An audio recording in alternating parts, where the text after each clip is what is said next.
एक इंडियन शहरी को महाराष्ट्र पुलिस ने बांग्लादेशी करार दे दिया, उनको डिटेंशन सेंटर भेज दिया और अब उनके पासपोर्ट की, उनके आधार कार्ड की इंक्वायरी की जाएगी। वेस्ट बंगाल इंडिया का एक सूबा है, बांग्लादेश का सूबा नहीं है। वेस्ट बंगाल के जो शहरी हैं वो महाराष्ट्र में, बिहार में, मुल्क के मुख्तलिफ इलाकों में रहते हैं, बाहर भी जाकर वो जॉब करते हैं। अब बंगाली को अगर बांग्लादेशी करार दिया जाएगा तो मामला यकीनी तौर पर बहुत ज़्यादा बिगड़ने वाला है।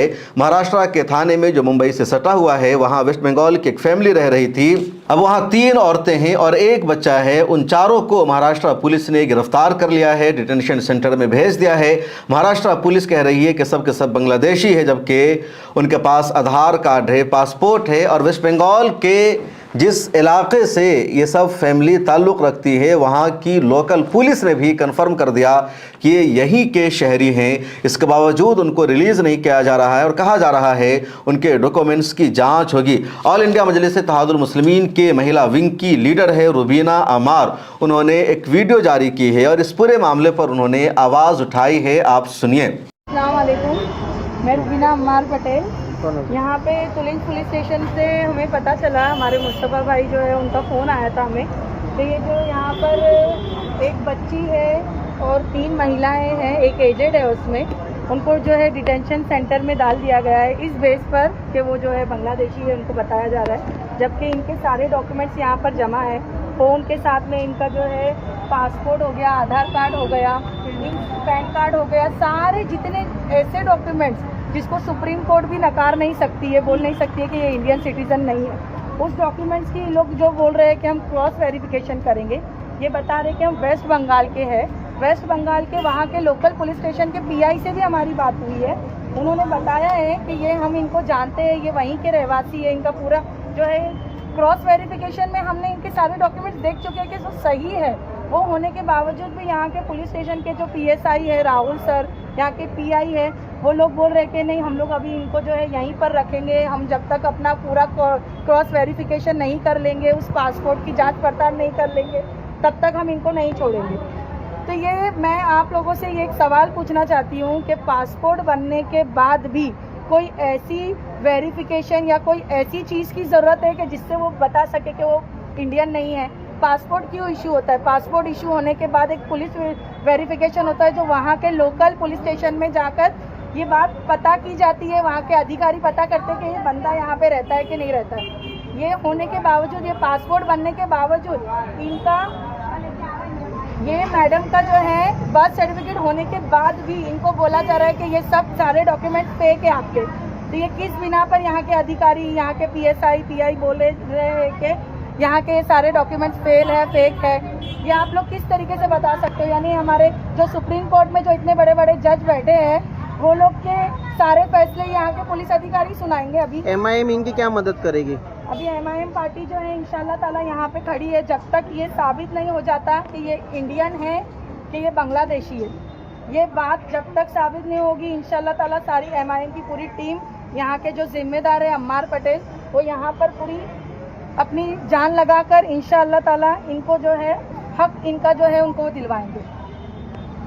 मुस्तफा भाई बोलिए। भारत में मुसलमानों को परेशान करने का एक और नया सिलसिला शुरू हो चुका है। अब तक पाकिस्तान के नाम पर मुसलमानों पर जुल्म किया जा रहा था, मुसलमानों को सताया जा रहा था कि पाकिस्तानी है, पाकिस्तान से ताल्लुक़ है, और अब बांग्लादेश के नाम पर भी मुसलमानों को सताने का सिलसिला शुरू हो चुका है। वेस्ट बंगाल बांग्लादेश का पार्ट नहीं है, इंडिया का पार्ट है। इसके बावजूद वेस्ट बंगाल के शहरियों को, मुसलमानों को बांग्लादेशी करार दिया जा रहा है, उनको डिटेंशन सेंटर में भेजा जा रहा है। एक संगीन जुर्म बन चुका है और इसको फिलहाल सीरियस नहीं लिया जा रहा है। तीसरी अहम तरीन खबर है जयपुर की नूरानी मस्जिद के बारे में। मैंने बताया था कि नूरानी मस्जिद के हवाले से तमाम डॉक्यूमेंट्स मौजूद है। वहाँ के मुसलमानों ने 1981 में ज़मीन खरीद कर उस मस्जिद की तामीर की थी, लेकिन कल 8 जून को पुलिस ने, प्रशासन ने 5 मंजिला नूरानी मस्जिद को शहीद कर दिया और कहा गया कि रास्ता कुशादा किया जा रहा है, सड़क चौड़ीकरण के नाम पर उस मस्जिद को तोड़ दिया गया। और जब भी कहीं किसी रोड को चौड़ा किया जाता है, वहाँ पर अगर कोई मस्जिद आती है और उस मस्जिद को अगर हटाया जाता है, डिमोलिश किया जाता है, तो उसके बदले में कोई जगह दी जाती है जहाँ मुसलमान मस्जिद की तामीर करते हैं, नमाज अदा करते हैं और पूरी मस्जिद बनाकर दी जाती है।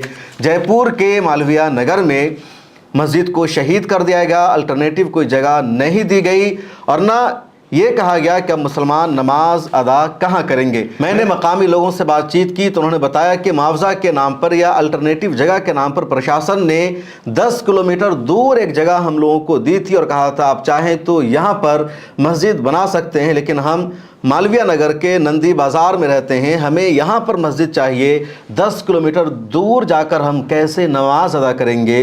दूसरी दिक्कत वहाँ पर यह थी कि सिर्फ जगह दी जा रही थी, वो जगह रिटेल में नहीं दी जा रही थी, मस्जिद के नाम उस जगह की रजिस्ट्री नहीं की जा रही थी, बल्कि सीधे प्रशासन की तरफ से कहा जा रहा था कि आप वहाँ मस्जिद बनाकर नमाज अदा कर सकते हैं। अब भारत में मुसलमानों को नई मस्जिद बनाने की परमिशन नहीं मिल रही है, जो पुरानी मस्जिदें हैं उसको एक एक करके बुलडोज किया जा रहा है। और तीसरा मामला यह है कि मुसलमान अगर मस्जिद के बाहर एक सफ़ लगा ले तो क्रिमिनल एक्ट के तहत उस पर कार्रवाई हो रही है। आखिर मुसलमान करे तो क्या करे। इस वीडियो में इतना ही।